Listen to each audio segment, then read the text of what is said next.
Hey everyone, we have a harvest moon in Aries. It starts this evening. I'm going to do a reading today during the day as it's hitting the southern hemisphere. I think right now it's over Australia. The harvest moon is hit. The harvest moon lands once every 3 years in October. And it's in Aries tonight. We also have 2 planets that have gone direct as of 2 days ago. I like to give it some time just to like chill. You know, energy needs time to settle into its, energy needs time to settle into its placement too. So I don't like to do the readings before it. I like to do it during the event. The theme card that we get for our reading tonight is light. It is time to reveal your radiant light to the world. Light. That is the theme of our reading. Let's do this.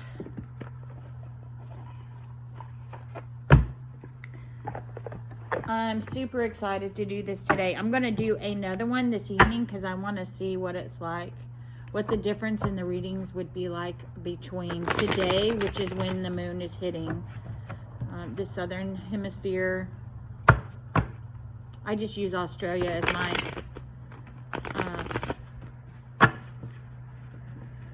all the way on the other side of the world. Location works for me. I've been there. Enjoy it. Love it. And that's what I resonate with. So I always use Sydney time.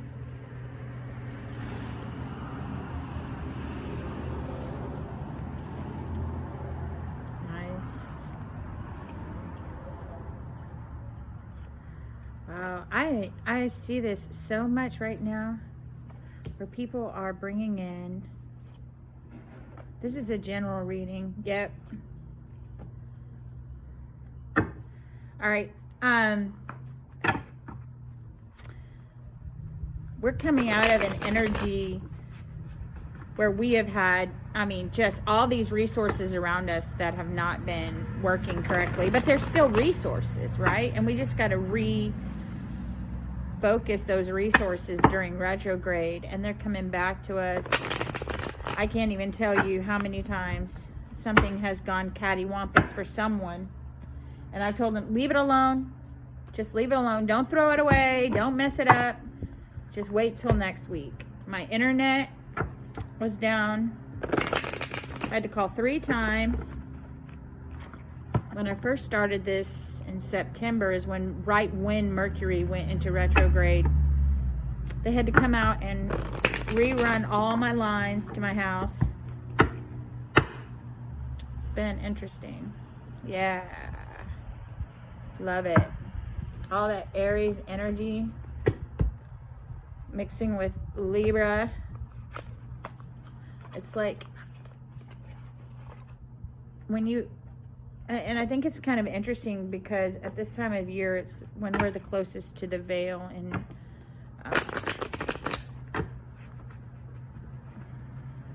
it's easier to connect with our loved ones. And they're not all there. Some of them have reincarnated already. It's been a very fast time where people have just been taking a lot of action, and that is also in other dimensions as well. It's not something where sorry, that's a parrot across the street. Happens. It's been a very, very, very fast line. He loves to say hello. Hierophant. Nice. So we're going to be moving into Hangman. Nice. 10 of Pentacles. 10 of Cups. Prince of Cups. Yes. Tonight she's going to be beautiful. Our mother is going to be beautiful, gorgeous. And I just speak to the moon that we have currently. You know, there's tons of moons out there. I don't know which moon is your favorite. I really haven't had an opportunity to look too much into other planetary moons. But when I see them, they're just gorgeous. They have that feminine energy. Just gorgeous. Okay.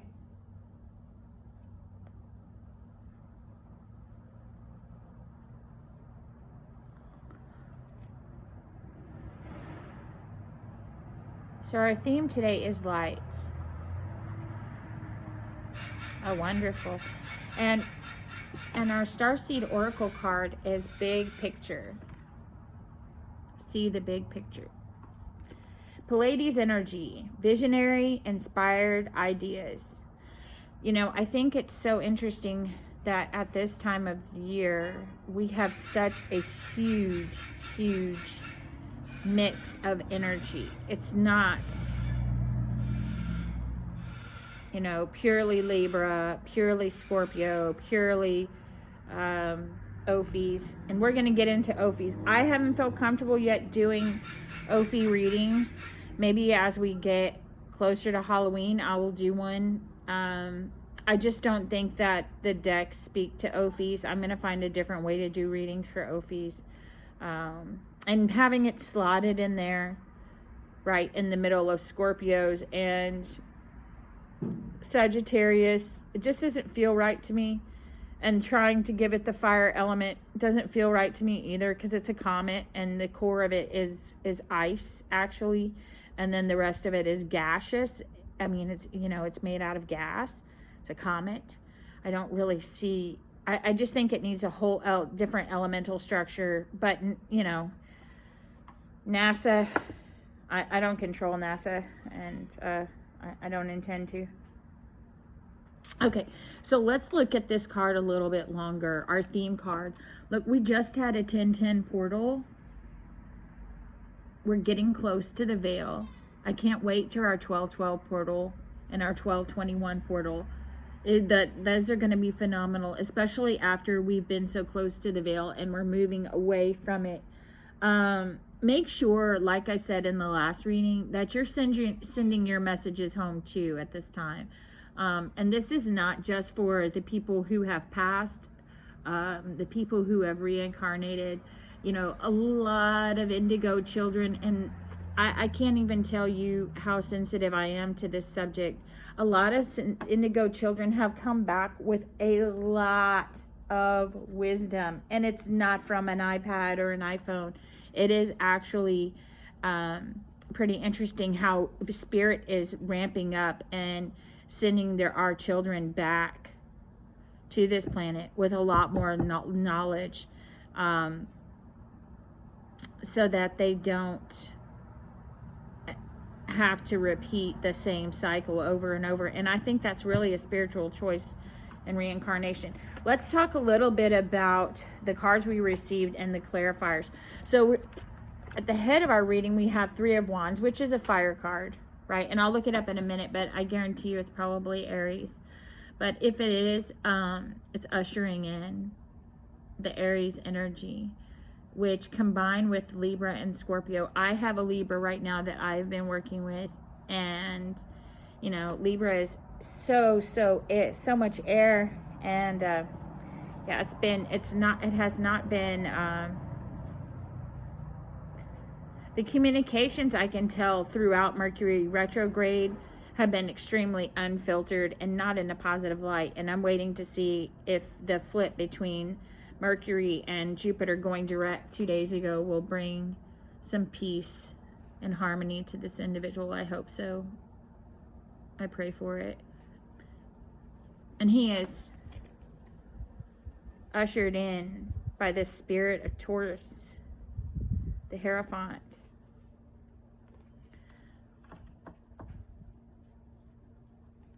Stability, a stable Aries energy is what I'm seeing coming in. We have the Ace of Pentacles here, It's definitely a time. A lot of people are coming in and starting to get back into the workforce. Some people have taken this time to plan and strategically plan their companies. They're not going back into the workforce, they're becoming the workforce.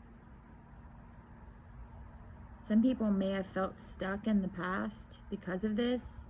Look at all those resources the hangman has around him. He is riding off on the chariot. It is done. Anything that was a blockage to your new business in the past, take another look at it. See if something has changed in the past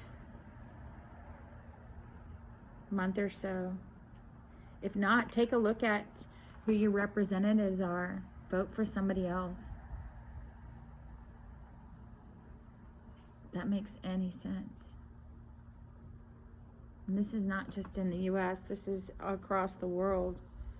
You know, if you're trying to bring new business in, and the people that are representing you are not taking into the account, or they're creating obstacles for you to create new business to help create jobs,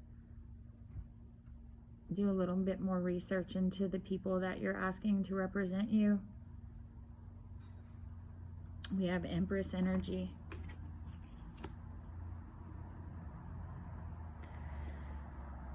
She's helping you to sit and stand in your power. Another Earth card. We have Earth, Earth, Earth. We have Earth, Earth, Air, Air, Water, Water.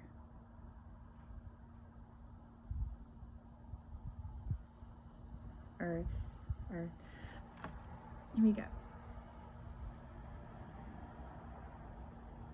Earth energy. The Ten of Pentacles clarifying. The Empress. Somebody has planted a seed, and just remember that as we plant seeds, we have a choice which ones we want to plant. Hopefully it's one that you planted during this time that's going to bring you and be very lucrative. I'm sorry about my nails. I just came out of the yard again. Please don't ever look at my nails and think, wow. Yeah, because when I'm out here and I'm in the yard, is when, I don't know, after I'm in the yard, I like to really reconnect with different energies.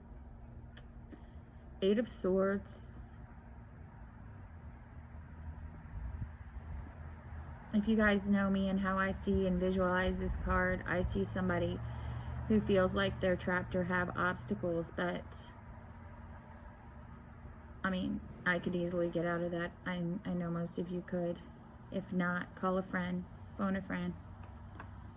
Yeah. And she's being clarified by the Ten of Cups. How you can turn Eight of Swords into a Ten of Cups. It's almost like someone thought they had you in chess, but not really, because they didn't see a move that could be played.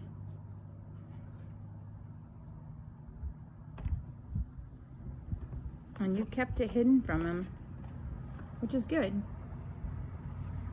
because now you're going to have a rebirth here.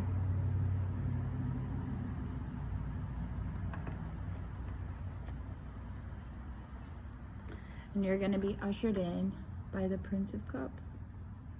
Mutable water. This is not stagnant. Look at that. Look at the moon's tears fill your cup. You know, I always love it when it rains, because I always remember the old saying that the tears that you will never cry. You know, whatever this was for you and your story, these are the tears you will never cry again. Ever. Because of the fact that it's already done. You learned your lesson, if you're a learn the lesson kind of person. If you're not, and you like to be repeatedly violated in whatever way, whether it be obstacles or whatnot, I hope you're a lesson learner. If not, learn from your lessons, because it's that easy. Once you've learned that lesson, once something's happened to you and you've learned that that's an energy that you don't resonate with, don't let anybody repeat it in your life again. Not needed. They don't live your life, you know. And if you made a choice once that didn't turn out the way you wanted it to, go back to this point right here where you felt like you were stuck and that you had no resources, and go look again. Tons of websites out there to go and do research on things that are available to you now. Things are available to you now that weren't available 2 months ago, 6 months ago, 5 months ago. And sometimes they're available for only a short period of time. And you have to apply for them. All right? And then they're gone again. And here's the swan.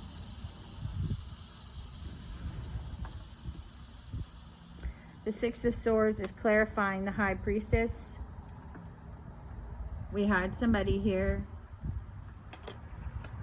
involved in this. Look how she had a book in her hand. That High Priestess energy, doing the research, understanding what is. It's one thing to sit in your power, and it's one thing to know your power. That's a huge thing.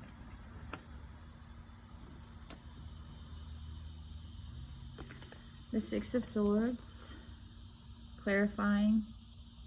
I really want to look into this card a little bit more, clarifying the High Priestess. Let's take a moment and let's look this card up.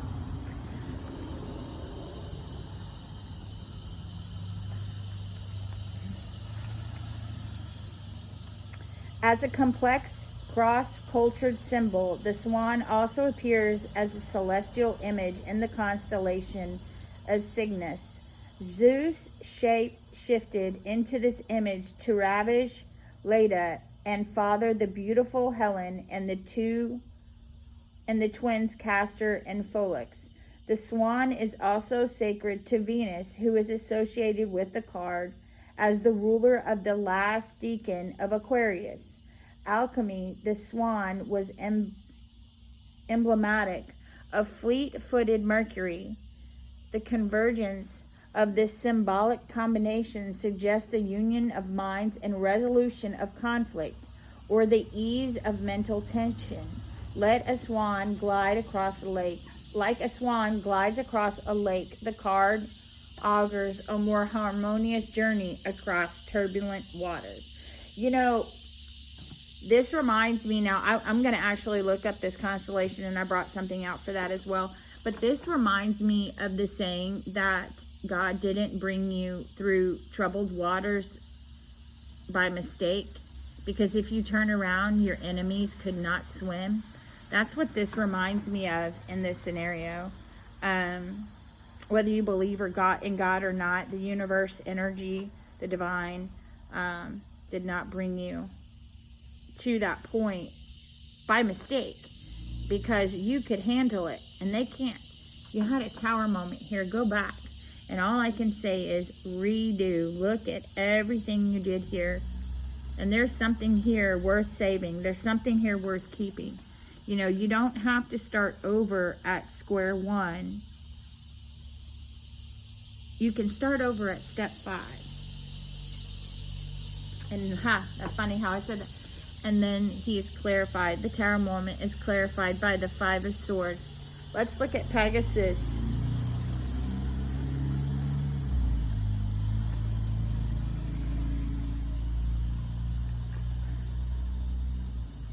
From the severed head of the Gorgon Medusa, the winged horse Pegasus was born. Released from the curse of Athena had placed upon his mother, Pegasus accepted his place on Olympus. Underpinning the myth is the conflict between Athena's rational intellect and Medusa's vulnerability. Similarly, the astrological correspondences of Mercury and Aquarius suggested enlightened perceptions and far-sightedness. However, this may also eclipse feelings of resignation and uncertainty. This card suggests the clarity of thought emerges out of a difficult situation when darker feelings of conflict or a sense of vulnerability and uncertainty have been acknowledged. So,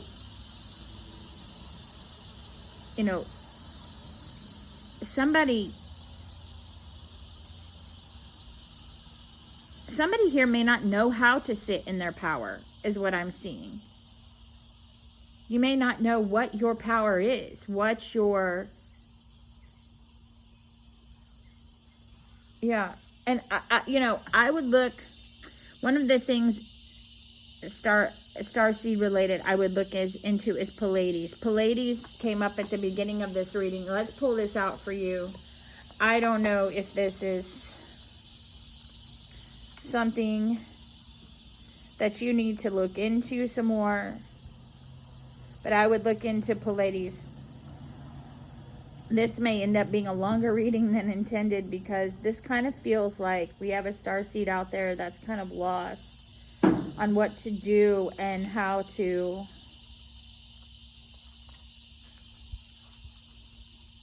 bring their purpose. They feel kind of like, what is it I can do? One of the things that's a blessing is when you're a jack of all trades and you're like, what do I do? How do I help? Where do I fit in? And you keep trying to kind of slot yourself into all of these areas, and you haven't found the area where you really want to put your input. Let's do this. Starseed Soul Inquiry.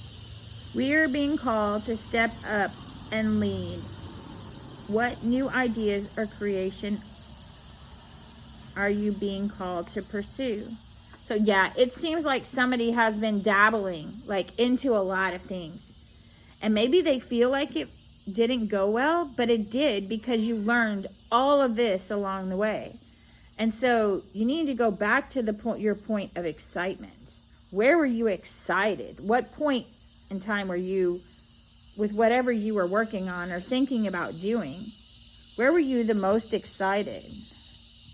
Go back there. Yeah. The Pleiadians are our cosmic cousins. They have reminded us that it is never too late to learn new things and change the future. You're being called to be a visionary for the planet, to take a breath, shake off what you've been taught about the world, and hold a new vision for humanity. Yes, somebody here needs to take on a new perspective of whatever they're doing. Whatever it is you are trying to implement, what you are trying to bring light to. Yes, whatever you are trying to bring light to, there is nothing about this that needs to be just completely trashed and go away. I tell people all the time, even with coders, right?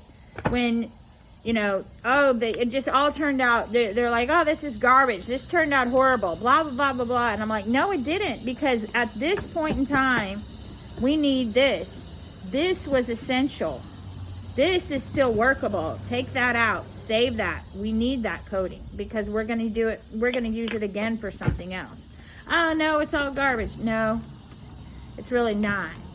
And so that's one of the things that I see now. Oh, it's so easy for me to create it. Yeah, but you weren't in the same mindset.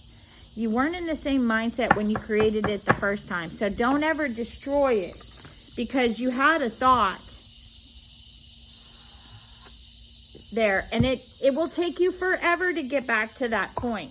So let's talk a little bit about purely our starseed cards. We're going to go and do our galactic card now. That reading there, that was a specific reading and involving someone else. I mean, one personal situation. And this is a general reading, so I cleared that because we have somebody out there who has, which there's nothing wrong with it. There's your private reading.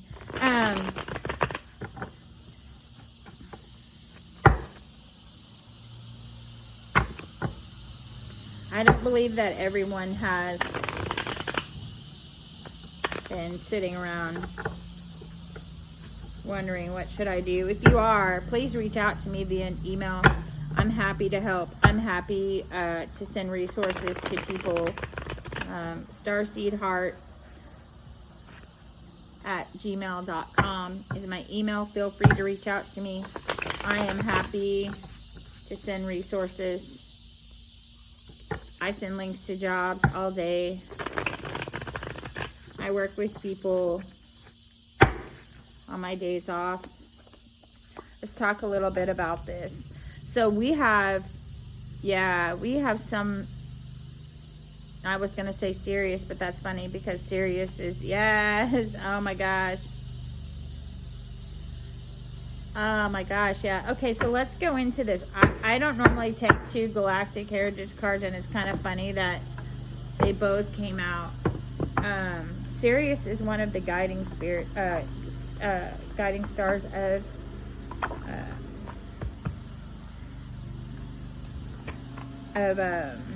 Scorpio. It's in the constellation. We're going to pull up some information on that. And now we're going to get our Arcana. I'm going to actually leave these outside and clear them for tonight when I do the reading this evening. I'll just go ahead and leave them out here. Okay, let's see what we got from our Arcana of astrology cards.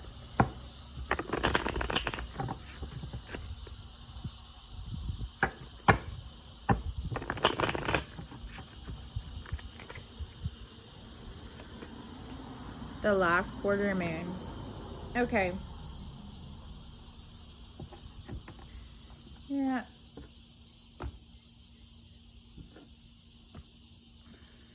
Actually, I'll take that off there. Sorry, I'm doing more organization than I am doing reading right now. I'm still thinking about that reading. I was in that place a while ago.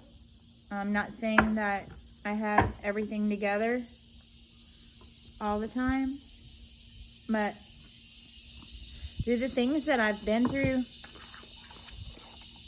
it's been a lot easier for me to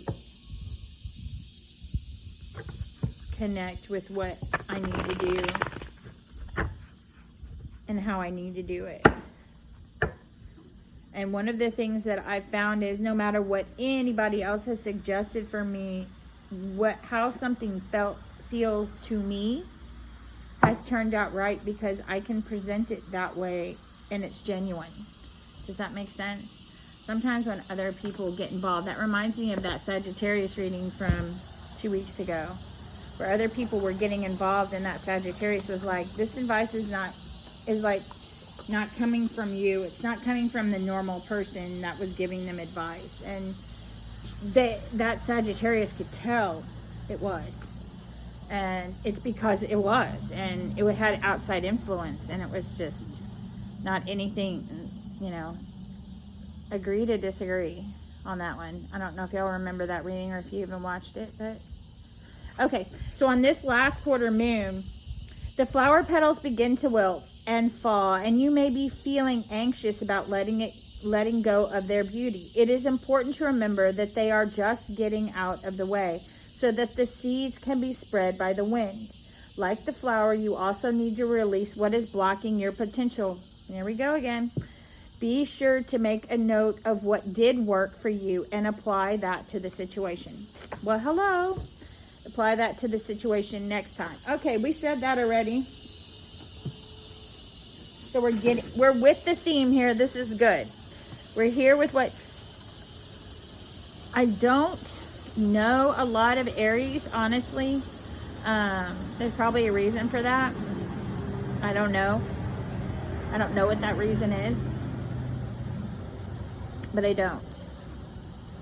So I can't tell you what type of energy is being ushered in by that. But with the harvest moon, it's not a harvest moon. I'm sorry. I've been saying the harvest moon the whole time. It's the hunter's moon. And the sanguine moon And then, yeah.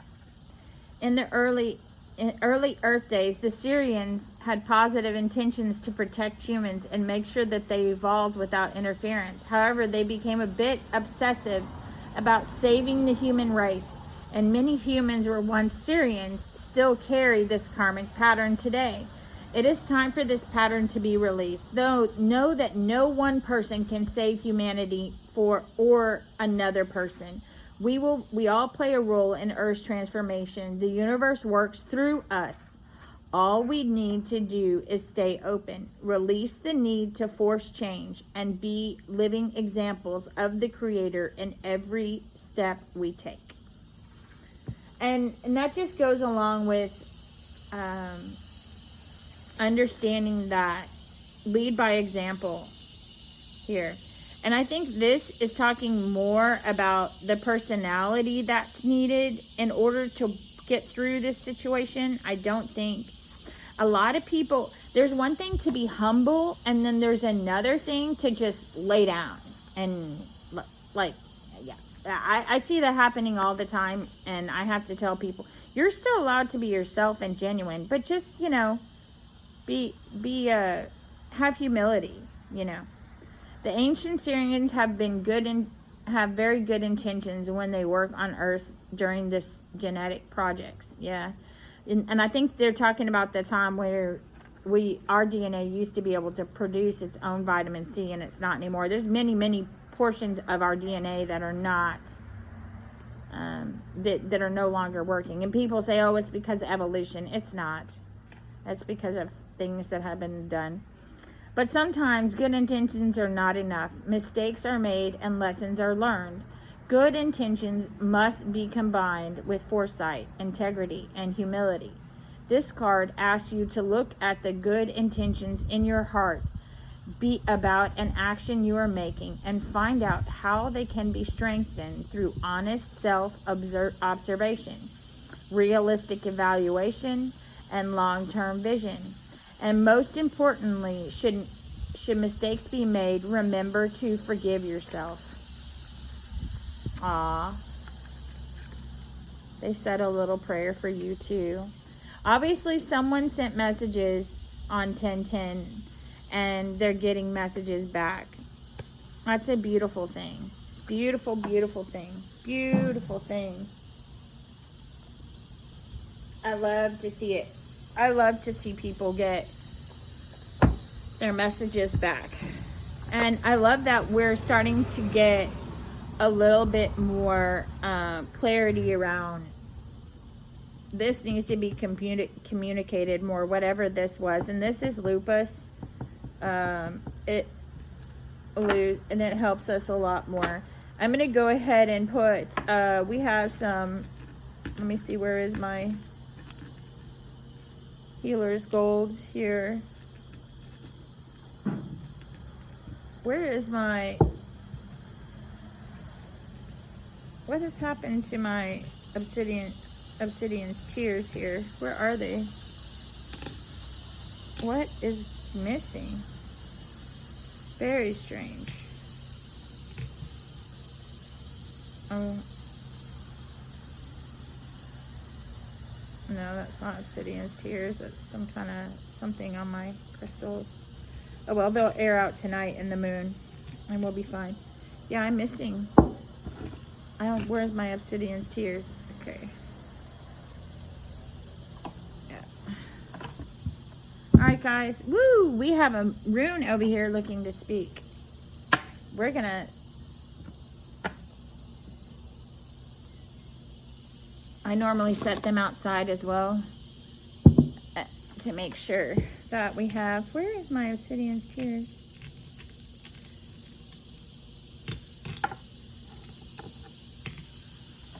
Wow. I wonder where it went. Huh. Very interesting. Apache's Tears is what they're called. And I had quite a few of them. Okay. All right, everyone. Thank you for stopping in today. This is our reading for the Hunter's moon. Not the harvest moon on October the 20th. And we're going to do another reading this evening. We're going to let this one sit. We're going to see how the message changes tonight when the full moon is here in the northern hemisphere. Appreciate you. Thank you for your time. Like, subscribe. See you next time.